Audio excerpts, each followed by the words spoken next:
Welcome back to Guitalele Tutorials. Ready to play your first chord?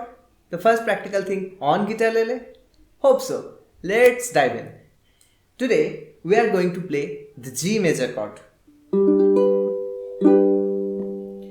Bring your Guitalele, and if it's not tuned, tune it before diving in.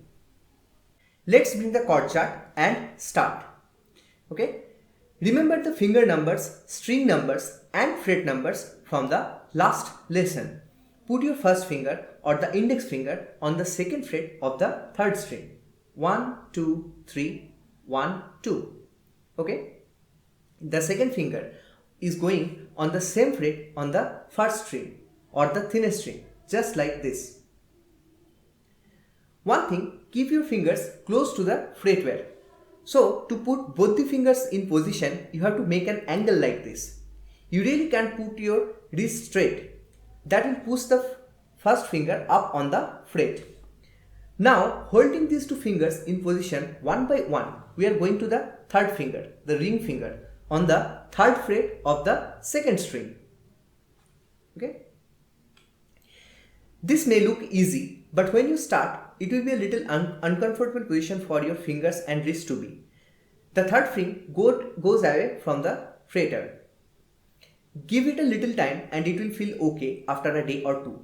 Keep an eye on that finger. When it goes away from the fretware, slide and bring back close to the fretware like this.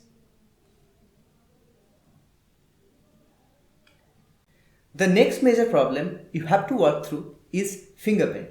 It's a normal thing and will go away in few weeks. Pressing your fingers on thin strings is going to make it uncomfortable.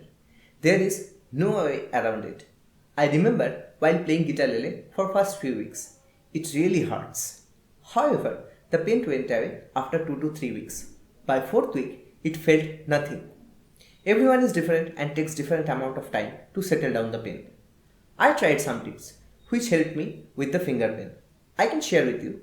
Check them out if they work for you and let me know in the comments how they went.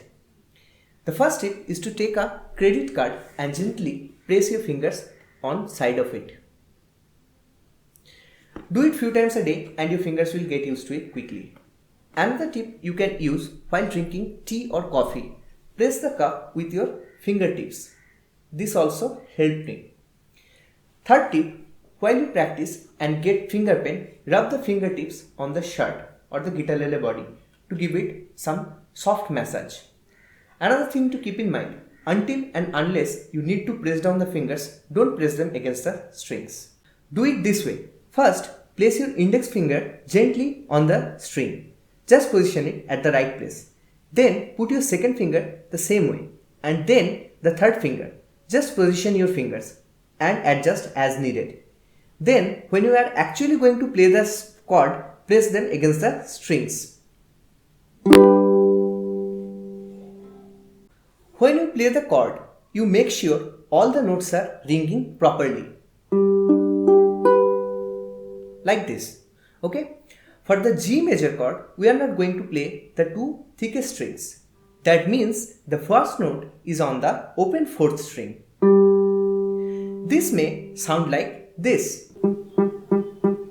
This means you are muting the fourth string with the tip of your first finger. Bring it back to the third string. Even if it touches very slightly, the note will be dead. The second will be the third string, which you are holding with your first finger on the second fret. If this note sounds like this means you are not pressing hard enough or your finger is way back on the fret. So bring back the finger close to the fretware and press a little harder. Still, if you are listening a dead note, that might be the third finger touching the third string. Okay, so bring it back on the second string. Now, the third string. It may sound like this. Okay, this means you are not pressing hard enough or your finger is way back up on the fret.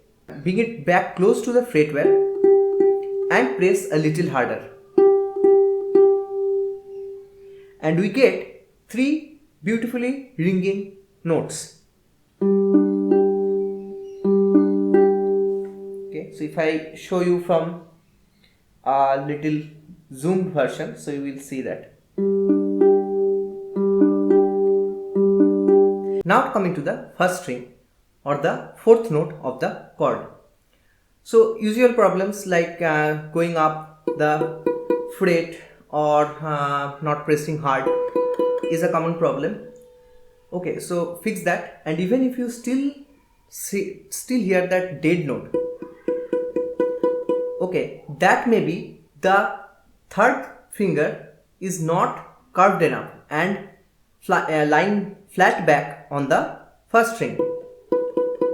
Okay, so to avoid this problem, always keep a thing in mind that you are going to make a house for a mouse under your fingers.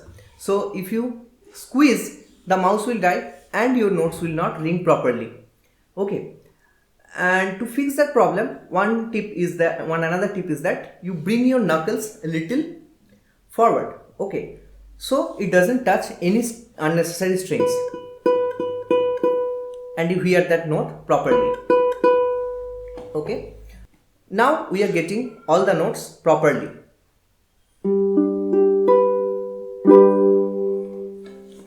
I am showing you where my fingers touch the strings. I am pressing down really hard on the strings. Okay, now you can see where the lines are. They are just on the tip of the fingers. That's where it will pain. The next thing is the position of the thumb.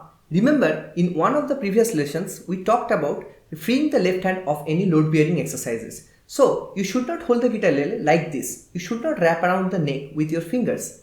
The place of thumb is behind the neck. And when you are pressing the strings, some strength should come from the thumb as well. It's like you are holding the neck with your tip of the fingers and the thumb. We need to build the muscle between these two fingers. We need the strength for holding bar chords later on. Also, keeping the thumb back of the neck, you should get the better position of the fret. When you practice chord shapes like this G major chord or the upcoming D major chord or any chord in general, I want to introduce a system which includes 4 steps, which I would call chord check program. First, you are going to position your fingers on the string one by one, not pressing hard on this step. Do whatever adjustment is necessary. Second, press the strings and strum the chord. Nothing fancy, just buzz the strings from top to the bottom with your right hand.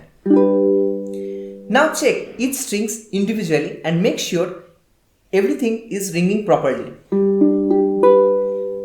Make necessary adjustments. Once everything is perfect, strum the chord and listen to it. Tell yourself this is how you want to sound it. Make a mental picture of everything and also how the chord sounds. A key point I would suggest for beginners: do not practice more than 3 minutes at a stretch. Otherwise, you will hurt your fingers and won't be able to practice for a couple of days. You can do multiple practice sessions in a day, but no one should stretch more than 3 minutes. If you are facing any issue or have any suggestions about the lessons, let me know in the comment section. Give this video a thumbs up if you like it so it can reach more people, and if you are not subscribed, please subscribe to this channel to get more contents like this.